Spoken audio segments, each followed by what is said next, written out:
We are a race of inveterate and compulsive newspaper readers. As well as our national dailies, this country produces 48 provincial newspapers every week. For 87 years, every Thursday, week in, week out, the Clonmel Nationalist, South Tipperary's leading newspaper, has rolled off the presses. The Nationalist was started in 1890 by a group of local businessmen. Its original function and purpose was twofold. It acted as a propaganda vehicle for the Home Rule and Land League movements, but of course, then as now, its primary function was to make money. Today, 16,000 copies of the Nationalist are sold every week, and even that figure is inching upwards all the time. This bright new head office and printing works, opened only 2 years ago, is a fitting monument to the Nationalist success. With the EEC business, this direct elections to the European Parliament, and there's an essay competition for children. He's going around to visit the schools and the mayor is giving him a civic reception. That's the immediate... well then some of the lads have stuff to be typed, Every Monday morning, William Darmody, the Nationalist editor, chairs an editorial conference. This is a rather grandiose name for what in effect is the apportioning of the various assignments or markings among the paper's 7 journalists. It's invariably pretty routine stuff. Local authority meetings and the various local social events. The matches, there's the league semi-final.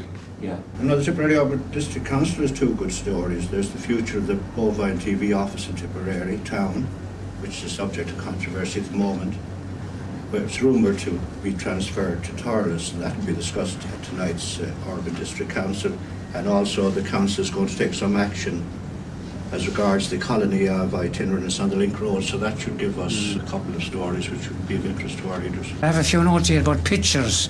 Ted, I heard that the Prairie Hurlers did fairly well. Yeah, we're getting that from Limerick. There's kind of very encouraging signs of a revival, isn't there? We'll get them in the morning. And yet we have pictures of these veterans who did well.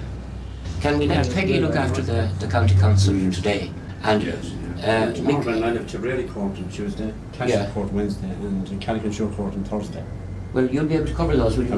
We leave it at that now for the moment and take it up again tomorrow morning, please God. Right, okay. Right. Well, there's another editorial meeting over for another week, Mr. Darmody. Yeah. One thing that struck me just listening to all that was that the paper seems to concentrate very much on local events. Yeah, sure. Don't have to tell you, it's a local paper. We cover Tipperary south and north, and the neighbouring portions of Kilkenny, Waterford, Limerick, and in fact a few further away even. And then that's in addition to our very wide mailing list which goes all over the world. Well, tell me this much, if I lived here in Clonmel, why should I buy the Nationalist rather than make do with the 3 national dailies? What's in it for me? Well, of course we endeavour to fill the role of a communication medium for the local people. We report the developments and activities and initiatives of the local bodies and the local groups and all aspects of local life. And of course, we'd like to give the local bodies a special coverage. I have the journalists are specially instructed to lay special emphasis on that, because we'd like to have a wider and a deeper interest in local affairs, keep the decision making as much as possible out of centralised bureaucracy's hands, you see. But really, when it all comes down to it all, surely your paper, like most other provincial newspapers, it's just about reporting the local courts, the councils, births, marriages, deaths, and of course what's on in the local We do that, halls. you see, but as well, you see, a glance at our paper will make it apparent what our fundamental aim is, you see. We like to stress the importance of giving worldly affairs their proper place, but not at the cost of detachment from religion and things of the spirit, if you know what I mean. But does the Clonmel Nationalist, does it have a definite political position? We haven't any political guidelines as such. Well, in this year, general election year, who will you be supporting? Well, let me tell you now, first, some of us are old enough to go back to the days before the rift in the old Sinn Féin party, and we're still longing for the kind of selfless dedication and unity of purpose that marked those old days, you see. And we'd like to see politics regarded as, I think what Tom Kettle called them was the state in action, and the name we give to the human conspiracy against hunger and cold and loneliness and ignorance. That's what we'd like to see politics. So whoever comes nearest to that will have our support. The man's shop on Connell Street. Yes. Behind every newspaper, the faces you never see, the names that are never bylined, Yes, well, I'm sure the printers, the compositors and the clerical staff. The lifeblood of every newspaper is, of course, its advertising sales. Here in the Nationalist, the sale of 16,000 copies weekly at 14 pence a copy is supplemented by several £1,000s worth of advertising every week. It all goes into the Nationalist. The social events, the births, deaths and the marriages, and of course, it all helps to bring in the cash. You have the ad for the weekend, Yes. haven't you? 6-inch double. 6-inch double, and that's £23.76. Right. Yeah. All right, that's grand. Grand. Thank you. Thank you very much. Very much indeed. Bye-bye now. Bye. Mr. Murphy, a paper like the Clonmel Nationalist, with its history, it must have a profound influence on life, on society in this neighbourhood.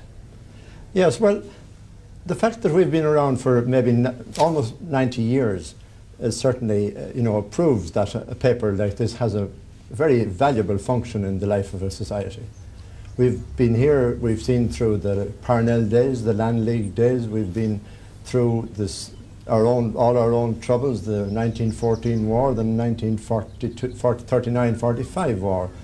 We've seen all the problems of life as it was for the people of South Tipperary, with emphasis perhaps on Clonmel because the paper is founded here and printed here.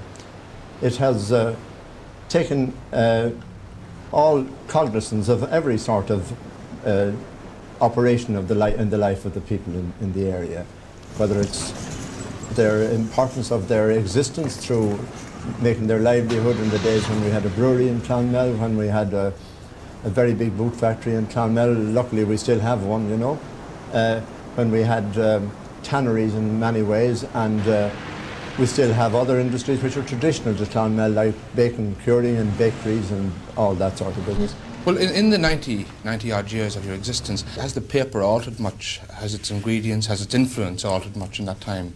Well, I'd say it's as important now as ever it was. I think this is the important thing about it, that it has stayed important in the life of the community, in spite of all the exterior influences on communications, that the local provincial newspaper has held its place and its importance. Well, when you say important, what do you mean? I mean it's important because it reports to the people all the goings-on of the area, whether it's dancing or pictures or industry or county council or courts, it's all there.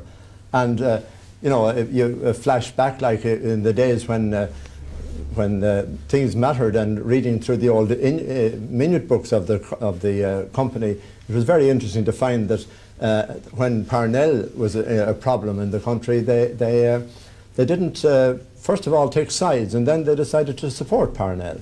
But in fact, that is practically, the only, I would say, political reference of taking sides in the history of the paper. Otherwise it's steered a very even course because they feel that's the right way to run the paper. It's always been felt. Well, it has been suggested to me, with all due respects, that this is a Fine Gael paper, and of course this is a general election year. Which party will your paper be supporting? What will we be doing this year? Well, we will give everybody, as far as they provide the cover, they'll get the same cover, one political party versus another. We don't care, as long as they're an organised, properly contrived party as a political party. We will give them the same cover regardless of who they are. The Deputy Editor and Chief Sub-Editor and the Nationalist's most experienced reporter is Brendan Long. Long is the complete all-rounder. In fact, he covers everything from the courts to reviewing the Christmas panto. Brendan, you've been covering the court cases here this morning. How typical is this of your day? This is part and parcel of the weekly routine of a local newspaper. Courts, they're a staple diet of the newspaper, and there are district courts held regularly in all the towns around our area. And nothing very sensational usually happens at them. Routine cases, perhaps a bit of vandalism or something like that, traffic cases and things like that. We don't normally get very, very sensational cases, but these are things that have to be covered. There's tremendous interest in what happens in the courts. Well, being a reporter on a provincial newspaper, is it fairly much a routine job? Well, most of it is routine. These things like scoops and big stories and things, they very seldom occur in provincial newspapers. I don't suppose they do in national dailies either very much. It's a painstaking round of local authorities, courts, public meetings, sports fixtures, social events, all of these things. It's pretty routine. Well, the Clonmel Nationalist itself, how would you describe it as a newspaper? Well, it would see itself as the servant of the community, information in the community, and as a promoter of things that are calculated to enhance the quality of life in a community. It would very readily establish itself as a platform for any organisation or group that was trying to do something which was for the good of the area. Clonmel is a very progressive town. It's a town in which there's a tremendous variety of activity. I would say it's a conservative town in the best sense of that word. There's a great sense of tradition here, a great feeling for history, and a great love of the place is shared by the people who live in it. And I think that the paper is essentially reflective of that. And of course the same goes for, we're not just purely a Clonmel paper, we have a very wide circulation area, and we have this feeling for the area and reflecting what the community wants to have done. It would be reflective of the community's own view itself.